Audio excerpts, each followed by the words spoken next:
Could you be sitting on a gold mine today? Sean Gardner, instructor and sales trainer at the Joe Verde Group and contributor to CBT News, joins us with 4 ways to find out if you're sitting on a gold mine. Thank you, Sean, for joining us once again on the show. I can't wait to hear the 4 ways, as I'm sure our audience members can't either. Well, we're going to talk about those 4 ways, okay? And we're going to do a little bit of easy math. You know, us in the car business, we don't like math too much, but this is going to be some easy math so that you can see the gold that's just sitting in your dealership, okay? Very important that you grab a pen and a piece of paper. Not for me, this is going to be for you, okay? So please do that. Even the back of your business card, just write some of this stuff down. I'm going to tell you what to write down, and this is for your benefit. All right, now look, 4 ways to find the gold in your store. All right, first of all, do you sell, I don't know, 6, 8 a month? Nothing wrong with that, okay? We just got to get better, right? I mean, what's that saying? Where you're at is not nearly as important as where you're headed, right? We all have our little bit of our own unique situation, all right? I don't know what you sell. Maybe you sell Ford. Maybe you sell Mercedes. Maybe you sell Honda. Maybe you sell Ferrari. I don't know, okay? But here's the key. Isn't improvement the name of the game? I mean, we want to get to the next level, help more customers, and sell more cars. As we go through these 4 ways, I want you to write a number down on each one of these ways. And I'm going to tell you what number to write down here in a minute, okay? But let's talk about the first way to find the goal, all right? It's about work ethic. Is work ethic important? It is, isn't it? I mean, if we got out of the huddle, what's a huddle? 2 or more people gather together talking about nothing that's going to lead to a sale. The huddle, the dope ring, the breakfast club. You've heard of that, haven't you? But if we got out of the huddle and we stopped goofing around on our phones so much, if we came to work, Joe talks about that a lot, going to work with a plan in our hand based on our goals. If we learned how to get every minute out of the selling day to do something that could lead to a sale now or soon, I mean, if we really learned how to get all 9 hours out of a 9-hour day, would it help you sell some extra cars each and every month? That's what you need to start thinking. I mean, how many cars, extra cars, could you sell each month? Out of the huddle, stop goofing around on the phone, come to work. Got all 9 hours out of a 9-hour day. Could it help you sell 3, 4, 5, 6 extra cars a month? That's the number I need you to write down, okay? How many extra cars? You write your number down. Don't write a number down that I'm saying. You write your number down. But I think that's a big area of opportunity, isn't it? All right, now shift to number 2, the second area of opportunity, all right? If we're going to talk about sales, don't we need to talk about attitude? I mean, having that positive, can-do, optimistic attitude, how important is that in sales? You know, Joe says the attitude, maintaining that positive attitude, that's the heart of selling. And when we talk about attitude, there's different things we need to look at. Like, first of all, does it seem like maybe you accidentally pre-qualify some customers? What's pre-qualifying? Playing guess who the buyers are? Customer comes on the showroom. I'm guilty of this. I go over there and I visit with them for a little bit. And within 5 or 10 minutes, I'm thinking, well, I mean, this definitely is a deal, but probably not today.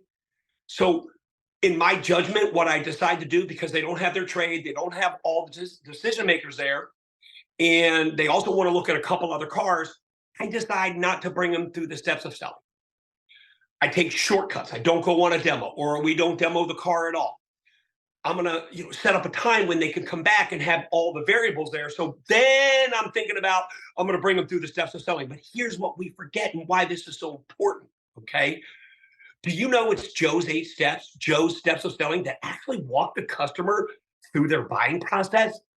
Okay, Joe's 8 steps take that shopper and they turn them into a delivery. I think we forget the 4-part buying process that a customer has to go through before they'll say, okay, I'll take it. 4-part buying process: like, listen, believe, then buy. Okay.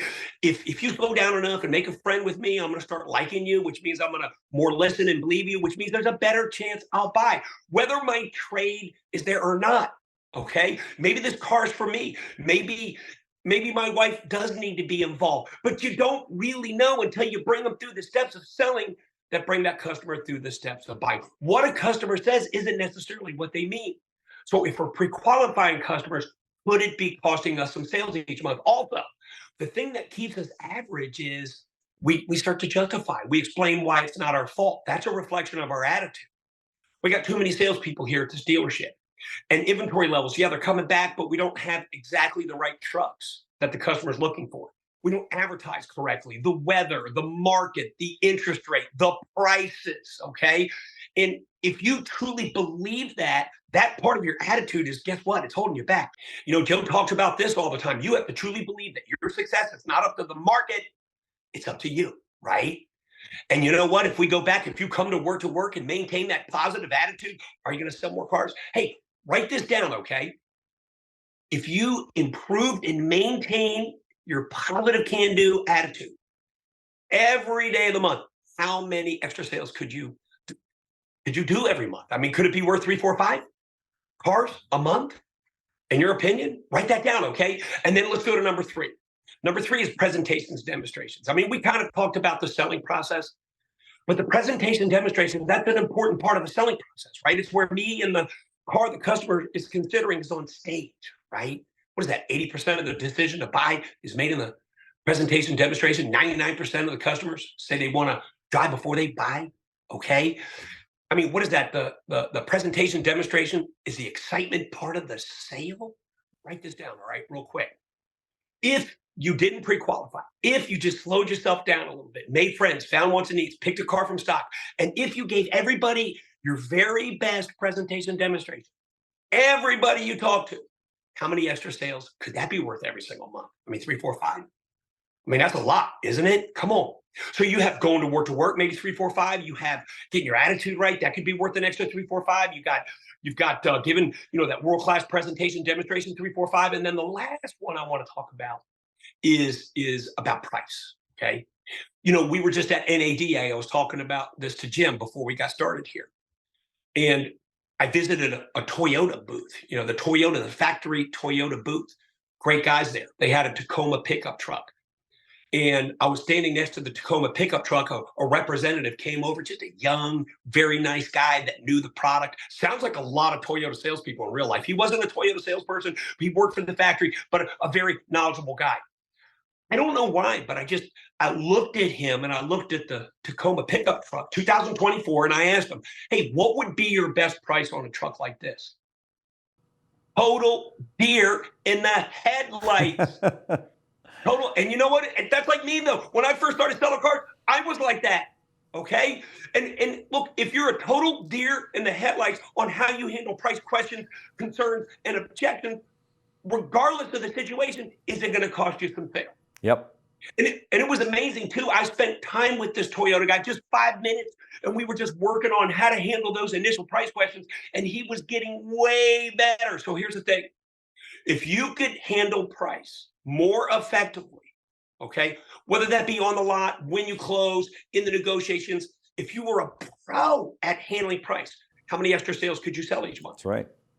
I mean, 3, 4, 5? Maybe more. Why am I doing this? Yeah, why am I doing this, Jim? Look, okay, so you wrote your number down on going to work. You wrote your number down on improving and maintaining that positive attitude. You wrote your number down on giving that world-class presentation demonstration to each and every customer, and you wrote the number down, okay, if you can handle price more effectively.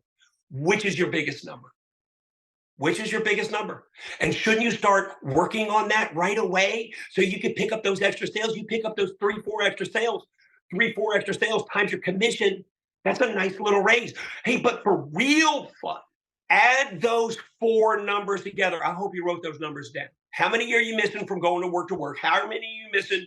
I mean, if you just improve your attitude, how many extra sales could you pick up if you gave world-class presentations, demonstrations, and how many extra sales could you pick up if you could handle price more effectively in any situation?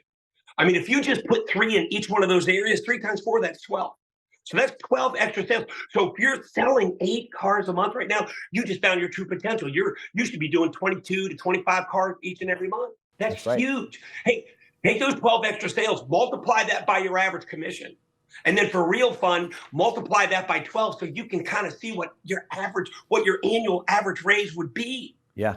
And then the last thing I want to say is then once you know that amount, call an emergency family meeting, talk about this extra gold mine and this extra potential that you're sitting on, and ask them what they think you should do. Yeah. Okay. but really pick one, work on it. We're here to help.